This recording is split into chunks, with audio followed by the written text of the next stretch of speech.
Now class ninth, we are focusing on the Charles law, and in my previous videos I have already discussed about different laws. We have discussed about Boyle's law, we have discussed about different parameters. Now in this video we will discuss about the Charles law. So first of all we should understand that who has given this law. So as the name, we should understand that Jacques Charles has given or reported this particular law. So because all the laws is related to a name of the scientist, so this was the name of that particular scientist who have given this law. Now this law has a relationship, and this relationship is between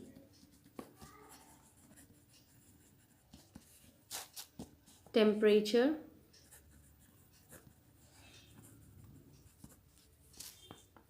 and volume of the gas. So that was a relationship, like volume and the gas and the temperature, that the volume of a gas and the temperature, these were the two different parameters. So we have to focus on them. Okay, what is the relationship between them?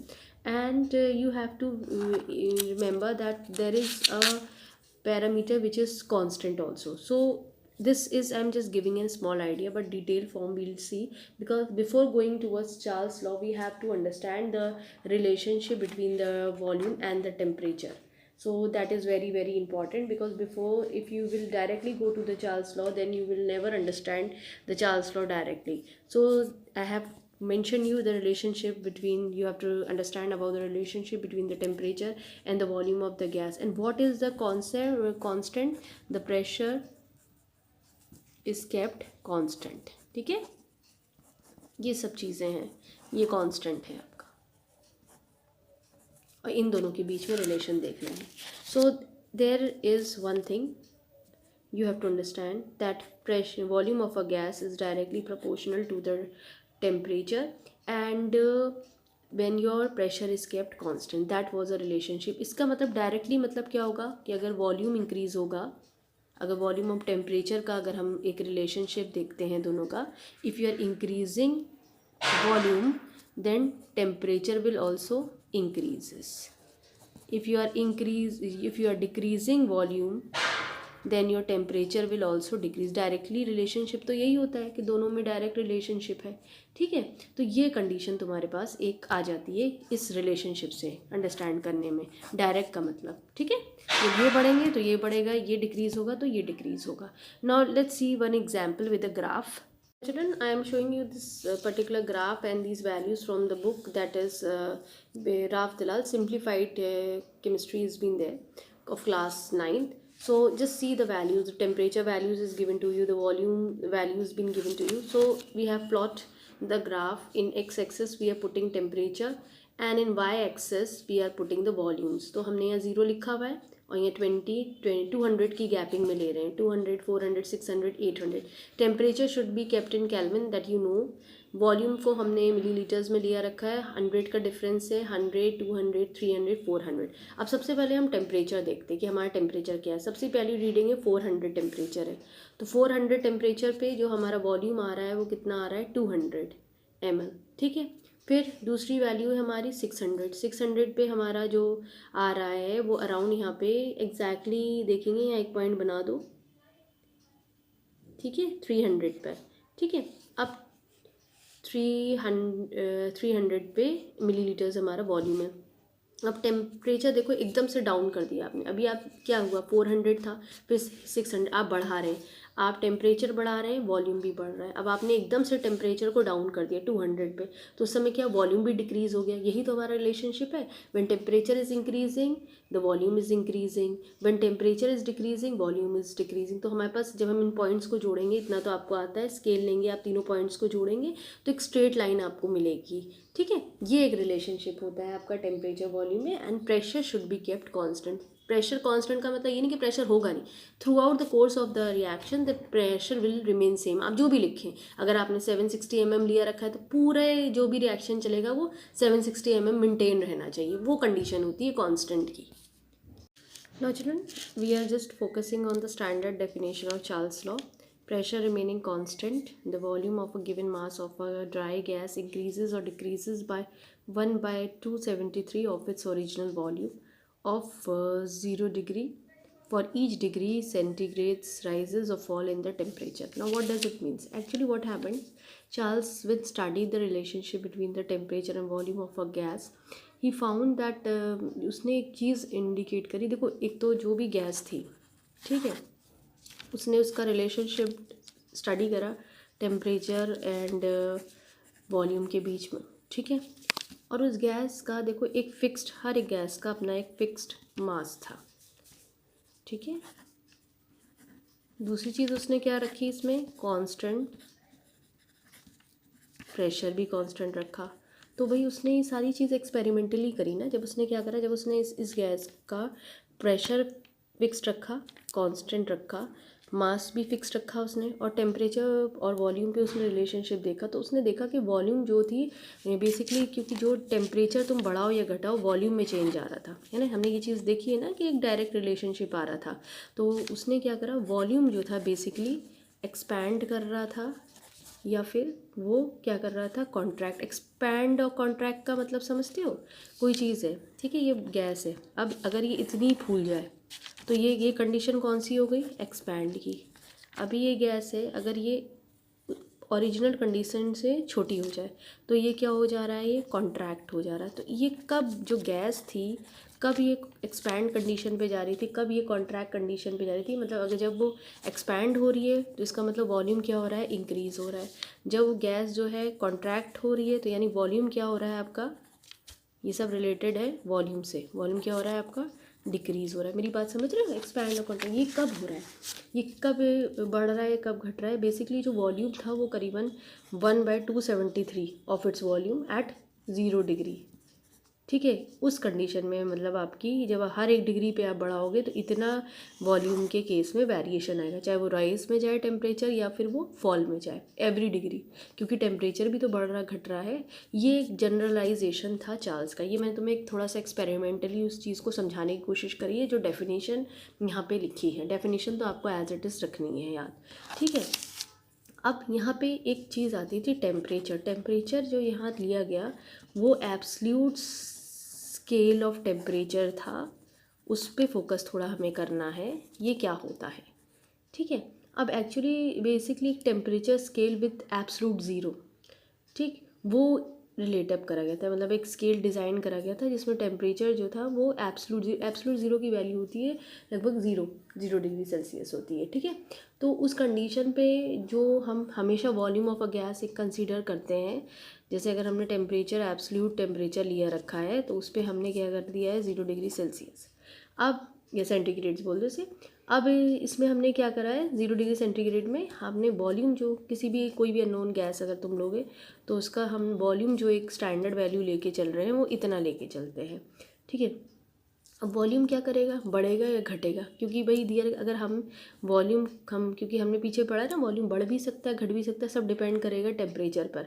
तो अगर हम ये बात कह रहे हैं volume हमारा rise करे या फॉल करे, कैसे, बाय 1 सेंटीमीटर, मतलब अगर 1 सेंटीमीटर आपका वॉल्यूम बढ़ रहा है, पहले हम बढ़ने वाली कंडीशन देखते हैं, तो टेम्परेचर भी राइज करेगा और फॉल करेगा।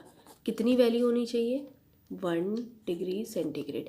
मतलब अगर इसको हम अच्छी तरह से और समझें, ऐसे समझ में नहीं आता है, अगर हमने कहा 1 सेंटीमीटर जो वॉल्यूम है ऑफ अ गैस इंक्रीज़ कर रहा है तो टेम्परेचर का डायरेक्ट रिलेशनशिप है, तो आपका 1 डिग्री सेल्सियस टेम्परेचर भी इंक्रीज़ करेगा, ठीक है। यानी 1 डिग्री आप टेम्परेचर बढ़ाओगे तो उसमें कितना वॉल्यूम बढ़ेगा, 1 सेंटीमीटर क्यूब। अगर आप 1 डिग्री टेम्परेचर को गिराओगे, डिक्रीज़ करोगे या फॉल करोगे, कुछ भी कह लो ना, तो करीबन 1 सेंटीमीटर क्यूब वॉल्यूम जो गैस की होगी वो डिक्रीज़ होगी, ठीक है। ये एक है, अब समझ में आया कैसे डायरेक्ट रिलेशनशिप करना है, क्लियर होगी। अब एब्सोल्यूट टेम्परेचर बेसिकली क्या होता है, एब्सोल्यूट टेम्परेचर आपका होता है, कितनी वैल्यू होती है उसकी, -273, ठीक है, डिग्री सेल्सियस, ये चीज़ होती है। इसकी डेफिनेशन भी है, this is the definition which you can learn from your books. ठीक है, this way the temperature -270 degrees to -273 degrees centigrade is called the absolute zero. Reduction of volume of a gas to 0 Celsius is only a theoretical concept. Practical, all gases liquefies or solidified before reaching this temperature. Now absolute scale temperature भी दिया रखा. ठीक है, the new temperature scale with its zero at इतना -273 degrees centigrades and each degree equals to 1 degrees on the Celsius scale is called absolute or Kelvin scale of temperature. ये graph representation भी है इसका. ठीक है. Now there is a relationship between the Kelvin absolute and the Celsius scale of temperature. अब जहाँ मैंने तुम्हें इसमें मैंने डिग्री सेंटीग्रेड्स में दिए रखी है वैल्यू या डिग्री सेल्सियस पे, तो आप इसमें क्या करोगे उसको ध्यान देना है आपको. अब जैसे यहाँ पे इसको आपको केल्विन में कन्वर्ट करना है, तो आप क्या करोगे 0 + 273. ठीक है, आप जोड़ लो इसे, तो 273 केल्विन -273. अगर वैल्यू दी रखी है तो फिर वो 273 वैल्यू आपने पॉजिटिव तो प्लस माइनस माइनस होता है, तो कितना 0 केल्विन में कन्वर्ट. ये कन्वर्जन है. जैसे 25 है, इसमें 270 पॉजिटिव वैल्यू, 273 आपको हमेशा पॉजिटिव जोड़नी है, तो आपका कितना हो गया 298 केल्विन. कोई और ले लीजिए, सपोज करिए 50 डिग्री सेल्सियस, जैसे 50 प्लस. ठीक, so you can add up 50 + 273, तो कितना होगा 323 केल्विन. ये भी हो जाएगा. ठीक है, एक नई डेफिनेशन भी होती है. इस तरह से आप कन्वर्ट कर सकते हो डिग्री सेल्सियस से आप केल्विन में. ठीक है, तो ये रिलेशनशिप आप स्टैब्लिश कर सकते हैं. अब एक और डेफिनेशन होती है चार्ल्स लॉ की. When pressure remaining constant the volume of a given mass of a dry gas is directly proportional to its absolute Kelvin temperature. So that is also an important definition. So children, this is the definition which I just now spoke and I have written here. So we have already seen that Charles law में there is a direct relationship between the volume and the temperature when your pressure is kept constant. तो अब ये हमने एक gas रखी A. ठीक है, ये हमारी एक ड्राई गैस है, sorry which is dry gas. और इस गैस का हमने मास्क हमें मालूम है, तो हमें मास्क हमने फिक्स्ड कर दिया है, या मास को हमने फिक्स कर दिया है. ठीक है, तो मास फिक्स्ड कर दिया, mass is given, mass is known. Suppose करो यही जो रिलेशनशिप है V/T, टेम्परेचर हम चेंज कर दें, टेम्परेचर हम T1 कर दें जो कि केल्विन में है, तो उस कंडीशन पे वॉल्यूम हमारे पास क्या हो जाएगा V1 सेंटीमीटर क्यूब में. अब सपोज करो हमने एट टेम्परेचर T2 केल्विन में वॉल्यूम क्या हो जाएगा हमारा V2 सेंटीमीटर क्यूब. ठीक है, तो बेसिकली क्या है ना, अगर हम इसको देखते हैं कोई गैस है. ठीक है, ये गैस ए थी मेरी, ये T1 उसका इनिशियल कंडीशन थी, उस समय वॉल्यूम क्या था उसका V1. जब उसकी टेम्परेचर चेंज हुआ, तुमने चेंज करा T2 करा, तो वॉल्यूम V2 हो गया. अभी हम नहीं जानते इंक्रीज और डिक्रीज कर रहा है, हमने एक रिलेशनशिप स्टैब्लिश करा. तो ये क्या था हमारा इनिशियल कंडीशन थी. ठीक है, और ये हमारा क्या था, ये भी हमारी पहली क्या थी इनिशियल कंडीशन. जो ये नेक्स्ट वाली है क्या है हमारी फाइनल कंडीशन है. अब इस चीज़ को हम अच्छी तरह से समझेंगे, तो बहुत एक थियोरेटिकली चल रहा है. सपोज करो मैंने एक कंटेनर लिया और उसमें मैंने वाटर भरा. ठीक है, अब सपोज करो ये वॉल्यूम जो था, ठीक है, अब इसको तुमने इसमें मान लिया 100 ml है. ठीक है, और यह मार्क्ड भी है. ये इस कंडीशन में रूम टेम्परेचर रहा सपोज करो 25 डिग्री सेंटीग्रेड. ठीक है, तो ये वॉल्यूम V1 रहा, इसमें T1 हमारा टेम्परेचर है. अब मैंने क्या करा, टेम्परेचर को चेंज कर दिया, मैंने टेम्परेचर राइज कर दिया और 100 डिग्री कर दिया. वॉल्यूम जो था अभी जो तुमको 100 दिख रहा है ml, वो जब बॉईल होगा तो वेपर्स बनेंगे और भी चीज़ें हैं, है ना. तो जब उबलता हुआ आएगा तो तुम्हें ऊपर की तरफ दिखेगा ना, आते हुए बड़ा दिखेगा ना. सपोज करो अभी जो पहले 100 ml दिख रहा था, लेकिन जब तुम उसको देखोगे तो वो करीबन 110 ml, उसके बबल्स इतनी ऊपर. तो वॉल्यूम क्या हुआ, गैस जो अंदर थी वो एक्सपैंड हुई, उसने ज़्यादा जगह ली. ठीक है, जगह उसने ज़्यादा ले ली। भाई होता है ना, पानी उबला हुआ ऊपर तक आ जाता है, तो क्या हो रहा है, वॉल्यूम बढ़ रहा है ना उस कंडीशन में, तो तुम्हारा वॉल्यूम क्या हुआ, बढ़ गया। तो ये मेरी कंडीशन थी, तो इस समय क्या हुआ, ये V2 मेरा वॉल्यूम भी क्या हो गया, इंक्रीज़ हो गया। कुछ भी हो सकता है, सपोज़ करो मैंने 110 ml कर दिया, तो मेरी समझ में ये मेरी शुरुआती कंडीशन थी, तो मैंने इसको क्या करा, नाम दिया इनिशियल कंडीशंस। और ये मेरी बाद की कंडीशंस थी, तो मैंने इन्हें क्या दे दिया, फाइनल कंडीशन। तभी समझ में आया कब T1 कब T2 होता है, V1 कब होता है, V2। ऐसा कोई और एग्जाम्पल ले लो। ठीक है, सपोज़ करो तुम किचन में खाना बना रहे हो, अब इसमें वाटर भी पड़ा हुआ है, कुछ वेजिटेबल्स भी हैं और भी चीज़ें हैं। ठीक है, तो तुमने इसका सब डाल के रखा, देखा इसका वॉल्यूम 200 ml दिख रहा है, और उस कंडीशन में गैस अभी ऑन नहीं है मानो, और ये टेम्परेचर मानो रूमी टेम्परेचर है, सपोज़ करो 30 डिग्री चल रहा हो। ठीक, भाई जो टेम्परेचर होगा एटमॉस्फेयर का वही टेम्परेचर तो लेंगे हम लोग। अब सपोज़ करो T2 है, अब यहाँ पे सब तुमने गैस ऑन कर दी, टेम्परेचर तुमने 100 डिग्री कर दिया, तो वॉल्यूम भी हो सकता है ये बढ़ के यहाँ पे अभी 200 है, तो ये सपोज़ करो खाना बन के ज़्यादा दिखने लगा तुमको, यहाँ पे तुम्हारी रीडिंग आ गई 250 ml। ठीक है, तो ये कंडीशन क्या हो गई हमारी, ये जो पहली कंडीशन थी T1, तो वॉल्यूम क्या था V1। इस कंडीशन में T2, वॉल्यूम क्या था हमारा V2। अब समझ में आया क्या हुआ ये सब चीज़ें। अब बेसिकली चार्ल्स लॉ को अगर देखो तो तुम्हारा क्या होता है, V is directly proportional to T। ठीक है, अगर V1 को देखो is directly proportional to T1, या फिर V1/T1 is equals to K constant. ऐसी दूसरे पैरामीटर को देखो, V2 is directly proportional to T2, so V2/T2 is equals to K constant, right? अब ये दो हैं चीज़ें, दोनों एक सी हैं, भाई सब तो बराबर ही हैं। सो V1/T1 is equals to V2/T2 is equals to K constant, but when your pressure is constant, यही चीज़ क्या हो गई आपकी, चार्ल्स